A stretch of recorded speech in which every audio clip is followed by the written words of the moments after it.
It's heating up here as we step into round 6 of the Triton Shires National Rally Championship.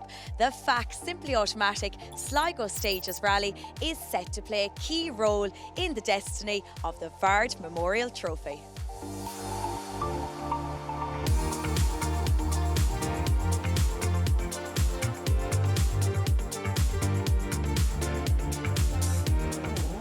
Yes, at this 6th round of the 8-round Triton Series, it's boiled down to a 2-horse race for the overall championship, with Josh Moffat aiming for his 5th win of the season, while Roy White needs to take his first win of the year to give himself a realistic chance of claiming his 2nd national title. Clerk of the course, Rosemary Walsh and her team of the Connacht Motor Club have set out 3 fantastic tarmac stages.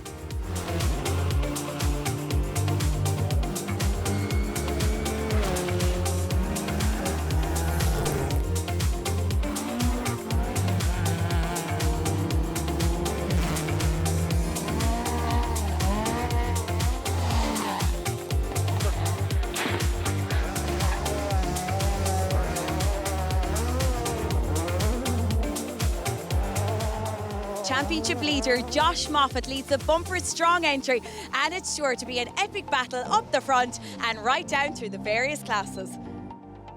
With the Sligo Stages Rally also a counting round of both the Top Part West Coast Series and the Sligo Palace Border Championship, there's no shortage of competition in this year's event. Josh, number 1 on the road, you are a firm favourite here today. Yeah, well, hopefully it goes our way. I suppose last year didn't go so well for us, and the stages this weekend are looking really good. The first stage is 20 kilometres long, so yeah, it's going to be a real challenge. So yeah, we're looking forward to it. The stages out there are great. It looks like the weather's going to be fantastic, so tyre choice will be easy enough. So it'll be a matter of put the head down real early and see what you can do. It'll be interesting to see who comes out on top in the R5 class, with Johnny Greer and Daniel Cronin both looking to get their seasons back up and running in Sligo.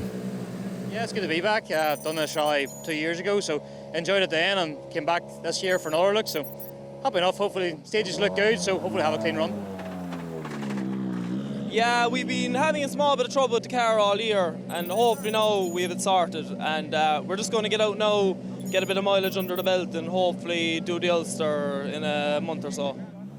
Away from the 4-wheel drive cars, it's Kevin Eaves' rear-wheel drive Toyota Corolla who heads up an impressive lineup of modified machinery. Hey, it's going to be sun shining, there's the odd fast road out there, so now with that dry tyre we can kind of click our heels and go, so hopefully we'll get away okay. As the crews leave rally headquarters at the Sligo Park Hotel and head out to the stages, it's clear to see why poet W.B. Yeats was so inspired by the beautiful scenery of Sligo County. The 3-test loop begins with Stage 1, Glencar Lock, in the shadow of the Dartry Mountains, before crossing into Leitrim for Stage 2, Meany Moor, with the final test, Loch Gill, bringing the competitors back into Sligo for servicing. The fine weather made life pleasant for the spectators and volunteer marshals, but no doubt it will be a trying day for the suited, booted and helmeted crews inside their highly tuned machines.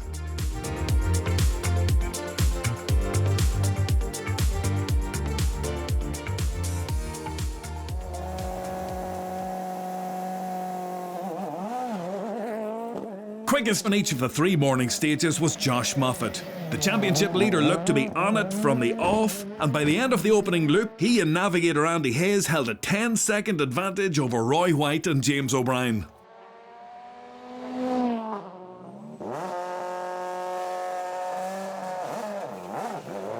The former champions were pushing hard in their similar spec Tom Gahan prepared Fiesta WRC.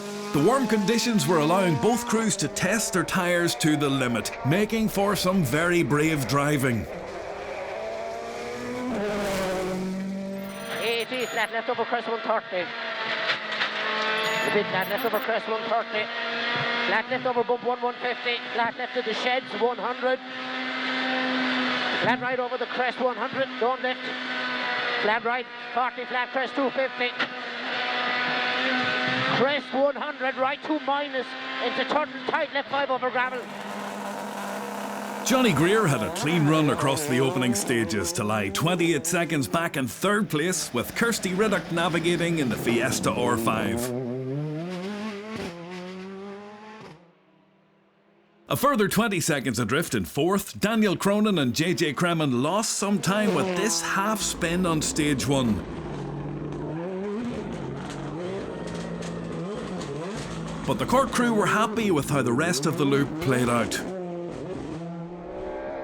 Fifth overall after stage 1, Johnny Jordan and Paddy McCrudden led the two-wheel drive battle in their Toyota Starlet. But a spin on stage 2 cost them around 40 seconds and they slipped out of the top 10 before climbing back to 9th by the end of the loop.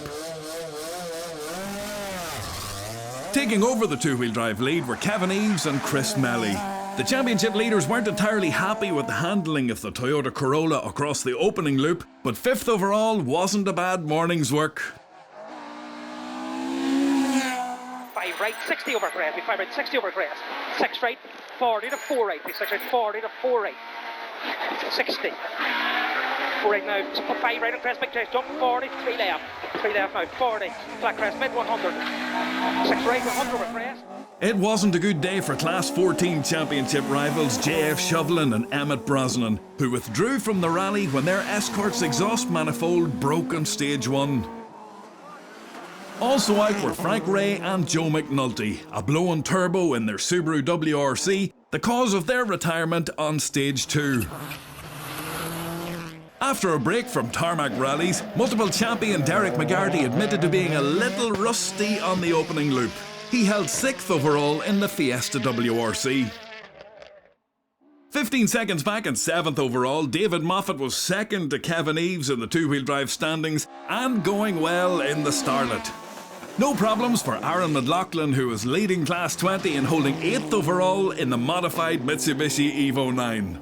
8.7 seconds back and 10th was the Group N Evo 9 of Shane Maguire, who was on course for another Class 4 win in Sligo. Just 1.7 seconds back and 11th overall was Gary Cooney, who had Elaine Nihay navigating in the ex-Petter Solberg Subaru Impreza WRC. Just a fraction of a second off Cooney was the Honda Civic of Cormac Phelan and Katja Owl. The former junior and Class 11F champions were out once again in their 2-litre Class 13 Honda Civic and held 12th overall after 3 stages. One of 3 cars competing under the FAC Simply Automatic banner, Cormac's dad Kieran was contesting Class 11F in another Civic, while Anya was competing in the junior class. Kieran, 3rd year as sponsor of the Sligo Stages Rally. Yeah, delighted to be here again, delighted to be involved with the club. It's obviously great from our own point of view in National Automation in Ireland and from FAC in Italy to be involved in the rally again. And it's a bit of a family affair as well. You've got 3 cars on the road and your daughter Anya is here. Anya, you must be really looking forward to today, your home rally. Yeah, in fairness, I'm very excited to do Sligo now. It's my first time to do Sligo as a driver. I've done Midlands and Monaghan this year, so I took it on as a navigator last year, so I'm really excited to be in the driver's seat and hope, fingers crossed, we'll have a good day. With Rachel McCullough calling the notes in the Civic, Anya was 7th in the junior Class 16 standings. Leading the class was Donegal crew Ryan Moore and Christopher Moffat in another Honda. 5 right round the wheels, opens to 3. Get this right. That's it now. Stay in her.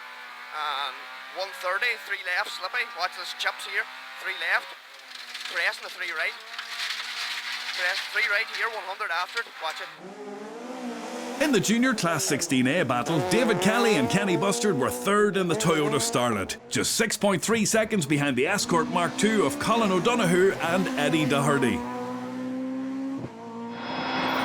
Flat 1 right at the bottom and flat 2 left. Here 2 right, into 1 left, don't cut, into 1 right, 80, flat 2 left, 60, flat 1 right, 60 and a line 3 right at the side. But quickest junior crew after the opening loop was the Mayo Cork pairing of Brian Moore and Dylan Doonan, who were 10 seconds to the good in the Honda Civic. Back at the top of the overall leaderboard, it was Josh Moffat and Andy Hayes with a 10-second lead over Roy White, with Johnny Greer, Daniel Cronin and Kevin Eves making up the top 5. Well, it's Josh Moffat who leads the FAC Simply Automatic Sligo Stages Rally. Join us back here after the break.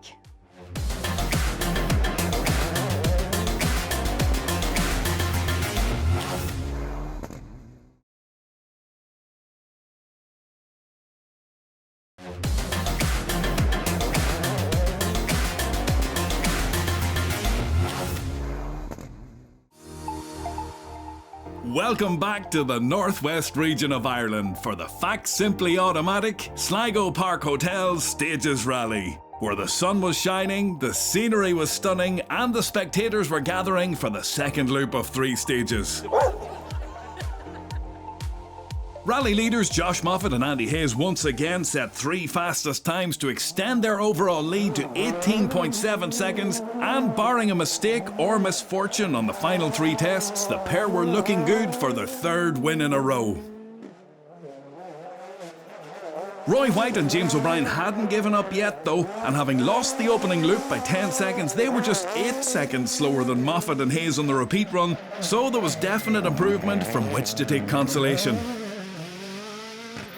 In the flat left over crest in the flat right. Flat left over crest in the flat right 100. Flat left 100. Flat right 100. Right 1 minus into left 2 into right 3 plus. Johnny Greer and Kirsty Riddick were slipping further off the pace of the WRC machines in front, but were enjoying the Sligo stages in their Fiesta R5. Not so happy were Daniel Cronin and JJ Kremen. The technical gremlins reappeared on stage 4 when the Fiesta cut out, compounded by a puncture on stage 5, a rally to forget for the Cork crew. Up to 4th overall at Cronin's expense, Kevin Eves continued to lead the 2-wheel drive battle, even having time for a pirouette in front of the fans at this location on stage 4.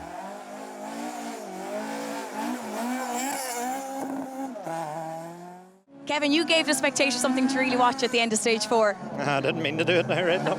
I don't think I'm that good at handbraking by the looks of it, but no, we had a bit of a spin there at the kind of a spectator point. We didn't really try it, but we got away with it and way on up the road, so we're happy enough. Holding 5th overall, David Moffat was over 40 seconds off Eves in the 2-wheel drive standings and was now more concerned with a resurgent Johnny Jordan, who was charging hard to regain the time lost with a spin on stage 2.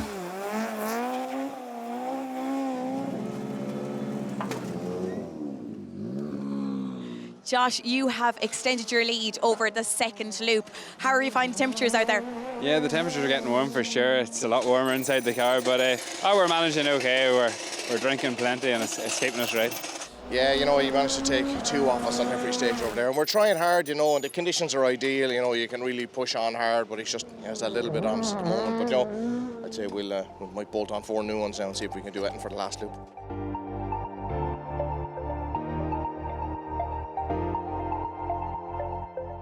Before we see who takes the overall honours, let's turn to the class battles now. And in the Class 16 Juniors, Anya Phelan moves to 2nd place on the points table after another strong performance with navigator Rachel McCullough.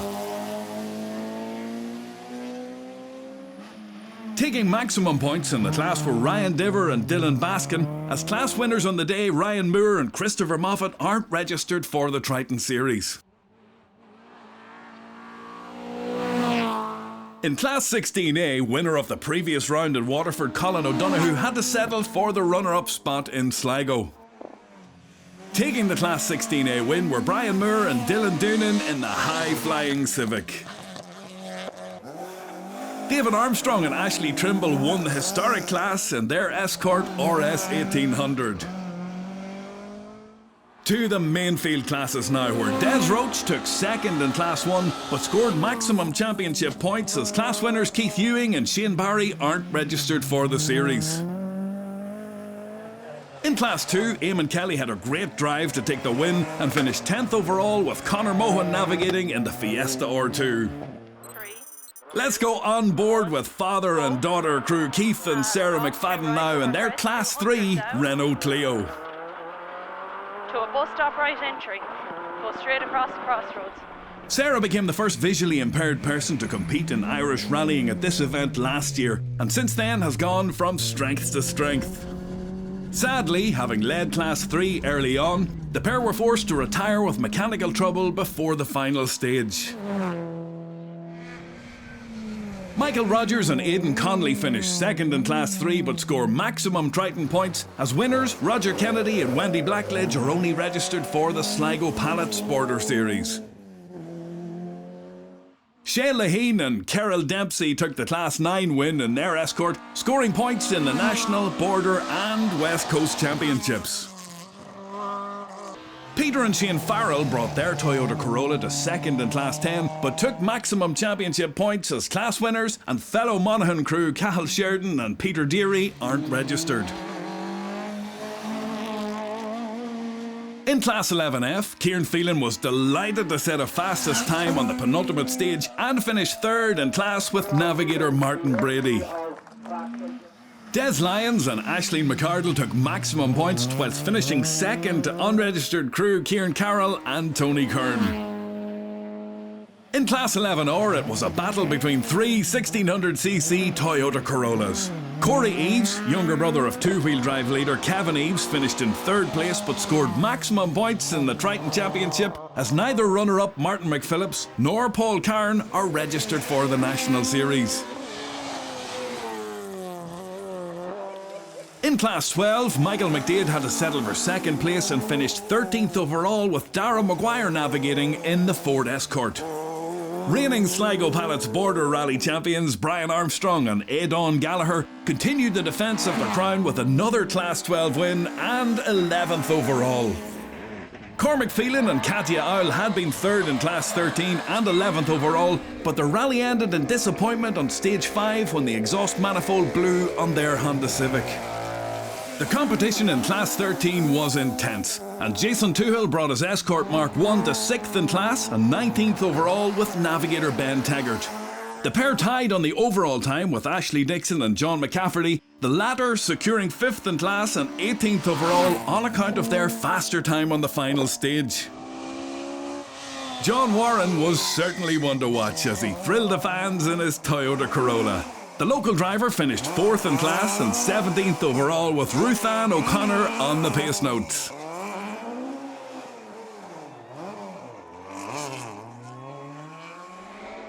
More locals, Martin and James Ewing, were 21 seconds quicker over the 9 stages to take 3rd in class and 16th overall in the Peugeot 205.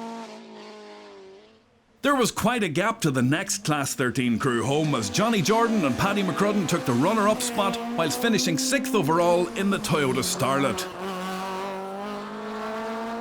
Finishing 5th overall, David Moffat and Martin Conley were almost half a minute ahead in their similar 2-litre Starlet.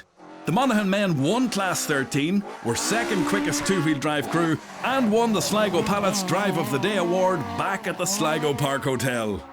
Yeah, very happy now. We weren't expecting that this morning, but it was great to get out in nice dry conditions. We don't often get them in Ireland. In the over 2.1 litre Class 14 battle, there was a nice touch by Galway driver Tom Flaherty, who decked out his Escort with the sponsor decals of the late great Manus Kelly. Manus hired Tom's Mark II on numerous occasions over the years and took the modified win at the Donegal International in 2015. Tom finished 2nd in class and 18th overall with navigator Jane Collins. But taking the Class 14 win were quickest two-wheel drive crew Kevin Eves and Chris Melly. The Donegal crew survived some big moments en route to 4th overall in the Toyota Corolla, as we can see from both inside and outside the car. 100, 3 left, 100. Well done. 3 left now, 100. Don't 1 left, people 1 left, settle. I'm alright. That's you. Holy that was lucky. We had a tough enough morning. We settled in, and it's great to kind of get to the end on a day like this and all in one piece and winning the 2-wheel drive, so we're happy out. To the 4-wheel drive classes now, and in Class 15, Gavin Gallagher and Fintan Monaghan had been leading before retiring after Stage 3. Sean McHugh and Kathleen Kennedy took the runner-up spot in their Subaru Impreza, but scored maximum championship points as class winners on the day Brian Comiskey and Barry McLeanan aren't registered for the Triton Series. In Class 20, Darren McKelvey and Dean O'Sullivan's championship was starting to turn sour as they recorded their 2nd non-finish in a row. Also out were Tom Holton and Shane Byrne, who had been pushing for the class win and holding 10th overall before retiring after Stage 5. Anthony Cairns and Mark Preston took 2nd in Class 20 and finished 12th overall in the Subaru Impreza. But taking their second Class 20 win in a row were Aaron McLaughlin and Darren Kern. The pair finished 9th overall after some interesting moments in the Mitsubishi. In Class 4, the Group N category, father and daughter crew Sean and Claire Gallagher had been pushing for the class lead and a top 10 overall position when a puncture on stage 7 forced them to pull in and change a wheel. They finished 4th in class at the end of the day. No major dramas for Colin Flanagan and Barry McLaughlin, who took 2nd in Class 4 and 15th overall in the Mitsubishi Evo 9. Shane Maguire and Dara Kelly took their 2nd Group N win in a row and finished 8th overall in their Mitsubishi. Plenty to celebrate back at Rally HQ in the Sligo Park Hotel. There's more celebrations coming up, Shane. Yeah, getting married this Friday, so thank God I was let go to the rally. So no, it was about a matter of trying to get home safe and sound today with the car and everything, so we got it all done, thank God. So congratulations to Shane and also to Clerk of the course, Rosemary Walsh, and her team at the Connacht Motor Club on running a great event. Yes, it's been a very successful day. Thankfully, all competitors are almost home, which is a great day in our sport when we all competitors home safe. The weather was very kind to us. We've had sunshine all day, which has helped, I suppose, the mood and been great for the marshals and people out working there. In Class 5, there was quite an unusual sight as the VW Polo Mark IV S2000 of Tony Quinn took the win. The Scottish-born, naturalised Australian was guided to victory by Irish navigator Sean Hassett. In Class 7, there was drama for Gary Cooney and Elaine Nehay. The pair had been pushing for a top 10 overall finish when they retired after this incident on stage 5. No problems for Ian Roach and Anthony Nestor, who took 2nd in class and maintained their overall lead in the Top Part West Coast Rally Championship. Derek McGarty and Niall Burns took the Class 7 trophy and finished 7th overall in the Fiesta WRC. To the overall podium finishers now, and it was a good day for Johnny Greer and Kirsty Riddick, who brought their Fiesta R5 to 3rd place after a fine drive in Sligo. Roy White and James O'Brien really attacked the final loop, setting fastest time on stage 7, but they couldn't repeat the feat on the final 2 tests and had to settle for the runner-up spot yet again behind Josh Moffat and Andy Hayes. It's the duo's 3rd straight win in a row and 5th for the season, which really puts them in a strong position for the overall championship. With 23 seconds to spare in the end, the popular winners arrived to a warm welcome back at Rally headquarters. Josh, a stellar win today, 3 in a row for you.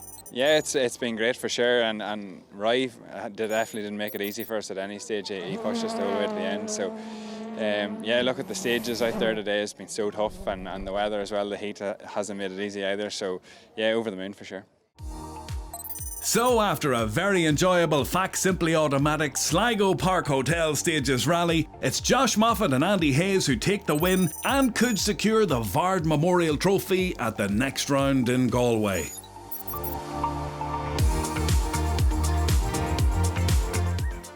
We have seen some outstanding performances from all of the drivers for round 6 of the FAC Simply Automatic Sligo Stages Rally. Even with this extreme heat, it's Josh Moffat who takes 1st place and is once again leading the championship.